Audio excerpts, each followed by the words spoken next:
Ao anatin'ny fandaminana kosa isika izao hoy ny filoham-pirenena Hery Rajaonarimampianina ka tokony andray andraikitra manandrify azy ny tsirairay amin'ny fametrahana fitoniana ahafahana mitodika amin'ny fampandrosoana mikasika ny fitsipaham-pitokisana novidiny teo anivon'ny antenimera-pirenena zoma lasa teo dia nanambara ny tenany fa mila fanovana ny fanaovana politika eto Madagasikara. Fanedidina avy hatrany. Mila fitoniana ny firenena ahafahana miroso amin'ny fampandrosoana ho ny fanambarana nataon'ny filoham-pirenena Hery Rajaonarimampianina manoloana ny fitsipaham-pitokisana ny governemanta tanterahany antenimera-pirenena ny zoma teo.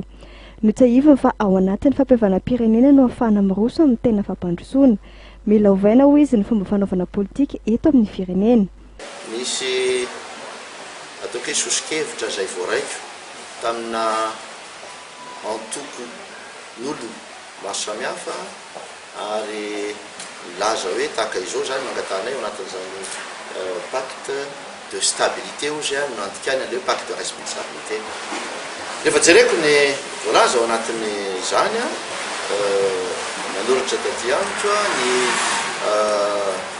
mapara nanoratra aty amiko ny armada hoe tahaka izao no fijeriny zany pacte de stabilité zany dia voalaza ao anatin'izany hoe dia tokony sorona ny prime ministre, tokony soloina ny prime ministre ary dia tokony amboarina ihany koa ny gouvernemanta tokony fanaraka amin'izay hery misy ao anatin'ny assemblée nationale. Fomba fijeriny zay zavatra zay. Ny mahagaga dia zao taratasy alefa nefa dia ao anatin'ny assemblée nationale zany dia nandeha ihany le fananganana ny prime ministre.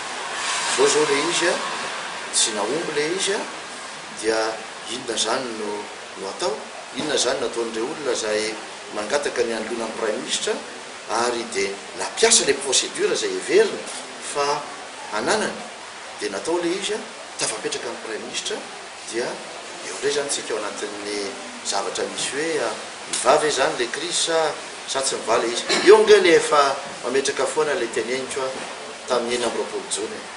Mila olona ty tandrazana ty firenena ty. Mila fitoniantsika fandaminana ty firenena ty.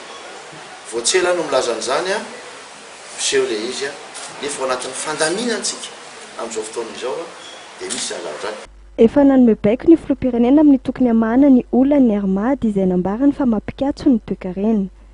Makasika ny Hery Madagasikara dia mbola mamerina ihany fa tapabolana zao le izy ary tamin'ny voalohany ihany efa niteny hoe tandremo ange jereo ny tombotsoan'ny firenena, jereo na ny tombotsoan'le mpiasa koa azo satria kompania zay anana ny fitondram-panjakana petrabola betsaka io Hery Madagasikara io ary hatramin'izay ny fitondram-panjakana dia niditra antsehatra nanampy ny Hery Madagasikara satria lay fitantanana tao anatin'ny Hery Madagasikara no ny antony maro samihafa ao no ny antony avy any ivelany tsaroana tamin'ireny fotoana ireny hoe niakatra ny vidin'ny solika tratran'ny sazy Hery Madagasikara nefa ny zavatra misy dia zao ny kompania antsika io dia saika greve foana no hita tao anatiny io. Mba mijereva nge antsika kompania any kafe indrindra ireo kompania izay azo lazaina hoe mandeha amin'izao fotoana izao mba nisy greve ve tany amin'izy ireny ny antsika raha tsy migreve ny pilote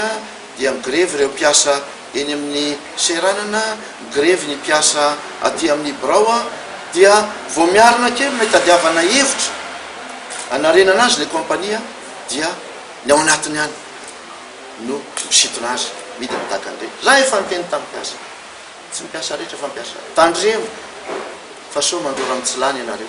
Raha naneho hevitra mahalona filazana fa tsy nisy ny zava-bita mivaingana nataon'ny fitondram-panjakana tao anatin'ny herintaona sy tapany hitondran'ny firenena dia nanambara ny filofana vahoaka fotsiny izay mahita raha fototra samaritra napetraka no tokony omena anjara fitenenana amaly izy amin'ny fanontaniana izany ary tokony hiverina anontany vahoaka ny fidy azy ireo solombavam-bahoaka ahafahana mandrefy ny tena zava-bita.